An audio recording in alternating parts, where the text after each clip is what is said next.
आज बिहार के लोकप्रिय मुख्यमंत्री नीतीश कुमार जी ने एक बार फिर एक बड़ी सौगात नियोजित शिक्षकों को दी है। बेरोजगारी के दलदल से उन्हें बाहर निकालकर एक अच्छी जिंदगी बसर करने का उन्होंने अवसर दिया और पिछले दिनों उन्होंने संकेत दिए थे कि सेवा शर्तों को लेकर के भी कुछ फैसले आ सकते हैं और अपने वायदे को उन्होंने पूरा करके दिखाया है।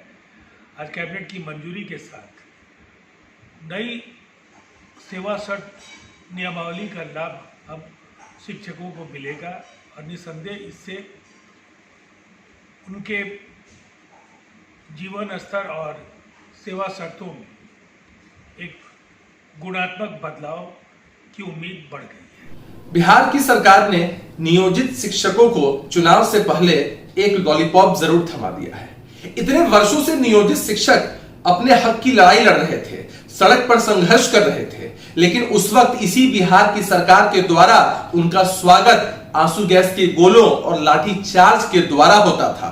अब समझ में आता है कि क्यों नीतीश कुमार जी अपने भाषण में इस तरह के शब्दों का इस्तेमाल करते थे कि आपके लिए जो भी करेंगे हम ही करेंगे, हमारी सरकार ही करेगी। क्योंकि उनके मन में यह बात थी कि जो भी फैसला लेना होगा, जो भी शिगुफा देना होगा, चुनाव से पहले लेंगे, ऐन वक्त पर लेंगे, ताकि हम इसका कोई लाभ ले सकें।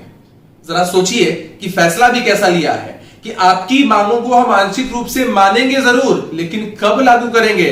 2021 में चुनाव के बाद। आमतौर पर जब भी इस तरह की मांगों पर विचार होता है और इसका कोई भी लाभ होता है तो उसका एरियर जोड़ कर दिया जाता है। जो भी समय नियोजित शिक्षकों ने अपने संघर्ष में बिताया है उसकी कोई कीमत तो सरकार समझती ही नहीं है और अब कह रही है कि हम आंशिक रूप से आपकी मांगों को मानेंगे और 2021 से लागू करेंगे। मतलब लॉलीपॉप दिया जा रहा है कि भैया पहले आप हमें चुनाव में जितवाइए और उसके उपलक्ष्य में आपको हम यह उपहार चुनाव के बाद देंगे।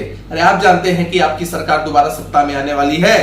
बिहार की सरकार इस बात से भली भांति परिचित है कि चंद दिनों की उनकी सरकार है, लेकिन वे लोग हर संभव प्रयास कर रहे हैं कि किस तरह से जनता को दिग्भ्रमित करके उसका लाभ लिया जाए। लेकिन नियोजित शिक्षक भाई इस बात को बहुत अच्छे से समझ रहे हैं कि उनकी हकमारी वर्षों से हुई है और अब भी हकमारी का ही प्रयास किया जा रहा है।